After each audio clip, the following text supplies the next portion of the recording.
You type into your YouTube search, "The Prince of Darkness Speaks," you'll see this character spilt up gallons of blood using the donation bank, putting in all this blood so that he was mailed all these certificates stating a gallon here, a gallon here, a gallon here, took the fucking stack and stepped up as the Prince of Darkness, that he's here on the behalf of the Grand Architect to bring forth heaven and earth and release you from the chains of time and money. I know where the fountain of youth is. Nobody escapes me.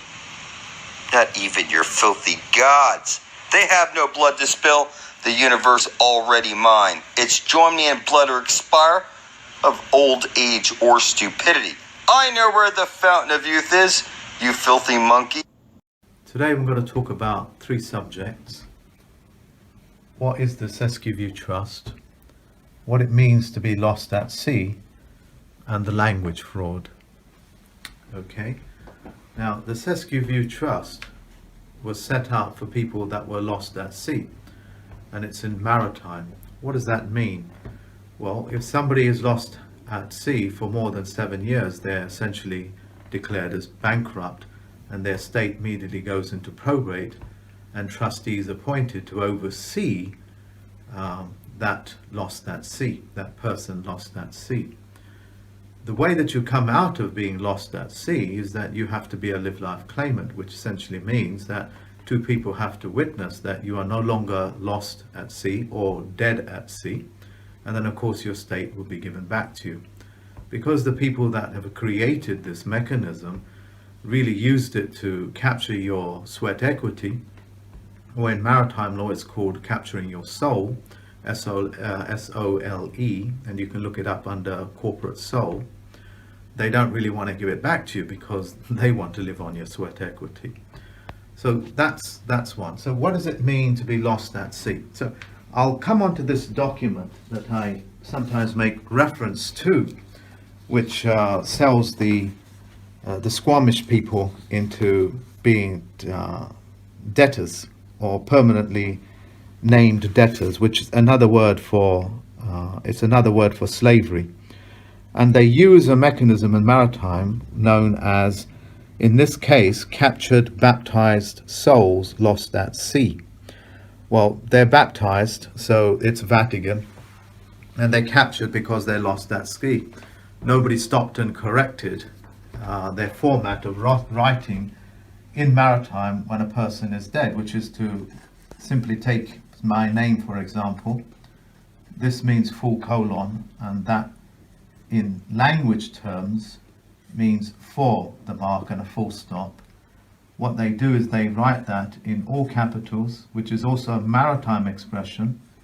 I know those people in there in strawman land will be thinking just in strawman, but that's also a way of writing things when you're aboard a vessel. Okay, nom de guerre, or in all caps. So because nobody stopped and corrected their name being in all capitals, i.e. take it back out of all capitals into upper and lower case, you're presumed and assumed to be lost at sea. So that type of document proves the existence of what that maritime expression is, and how they're capturing souls as being baptized lost at sea, because they're baptized by the Vatican.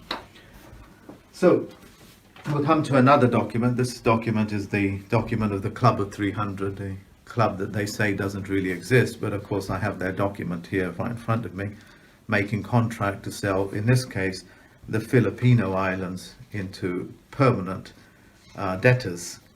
And here you can see, although it's in fiction language, you can see it's a certificate of live birth.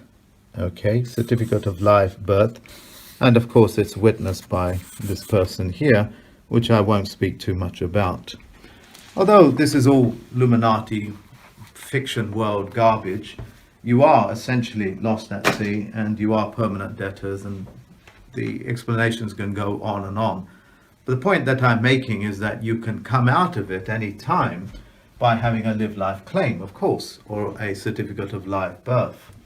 But it's the language fraud. It's the language fraud that we need to address. because they're writing in a fiction language. Under maritime law, you have to give closure, one word, one meaning per sentence, and a full stop at the end of every sentence to stop the thought. So once you learn to syntax a document, and it doesn't matter how big these people are, you'll be able to disqualify under the Chief Federal Judge David Way Miller's law technology. And that's how you get out of these types of slavery documents that hold you as permanent debtors. Okay, this is a continuation on about the Siskiyou Trust. Wanting to add a few more words, and the words is the way and why your name is written in all capitals in maritime, from this is how it should be written on land as a live life claimant as well, is because they can't guarantee your travel, they can't guarantee your safety while you're in transit from one point to another. The reason why it's travel by its very nature is dangerous. Okay, so that's why they put their name like this. So if you do pass away, or something terrible happens at sea or in an aeroplane or train, you're already nom de guerre.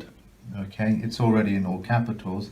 And when you get back on the land, your name would have to be put like this to say that you're now out of danger. That's the protocol. Okay. Now, I was also talking about maritime law of closure. It's part of what closure means is that it's part of your flag etiquette. And flag etiquette, like any etiquette in speaking, is that you have to tell them from which dictionary you're speaking from. If you don't tell them which dictionary, then of course you don't know which dictionary they're speaking from or what language they're speaking. Even though the words may sound like English, if the assumption, it is that it offers one word equals one meaning, which it doesn't, because that's part of the corruption of the law, corruption of the language. So if they don't tell you what the closure is with the flag protocols, as well as what the meaning of a particular word is, or what your charter is, they're already in violation of maritime law. If you ever wondered why pirates fly the skull and bone flag, it's because under maritime law, they're telling you what their intention is. As long as they tell you what their intention is and following law, flag protocol, they're not actually breaking any laws, and they are operating as private pirateers in maritime, or be in sea jurisdiction. So those are some of the things that you guys have to take into consideration when you're dealing with documents, as well as the Siskiyou Trust and the rest of it. Okay. As for the rest of it, I will upload videos explaining more and more of how this works as we go along. Okay, thank you very much. So you don't have to like it, you don't have to believe it, but they steal your soul from you right at birth. It's specifically your soul because you gave up the land. Now you pay for water in the water world. You know, you pay for rent and everything. Everything's supposed to be free. This is your inheritance. This land, you're birthed into this world.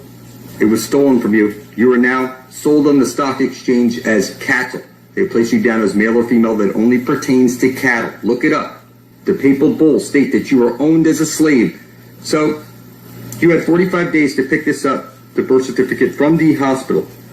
And you didn't pick it up. So what happened is they sent this off to the Vital Statistics Office, and they placed you down as a stillborn, a dead on arrival.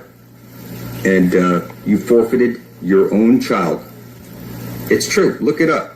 Look at it. When you walk into a courtroom and they call your name, you get up and you put your hand on the gate and you open the gate. The moment you put your hand on the gate, by international law, you of your own volition have opened yourself up to maritime admiralty law, because you were on the law of the land. As long as you don't touch that gate and go through it, you haven't opened the floodgate. Now, once you open the floodgate, there's a piece of wood on top of that gate, and it's called the bar, and you're not licensed to pass the bar. So what you've done is you've opened the floodgate, but you weren't licensed to pass the bar. So what does that So mean? that means that you are dead. You are now dead. Once you Because- touch that, you are dead. Because you're no longer in control of That's your... right. of You are your- dead. Well, you're considered to be a dead man. Because- That's why the attorney has to speak for you. He has to represent Why you. are you dead? Because you went into the deep water and you died. You Because- drowned.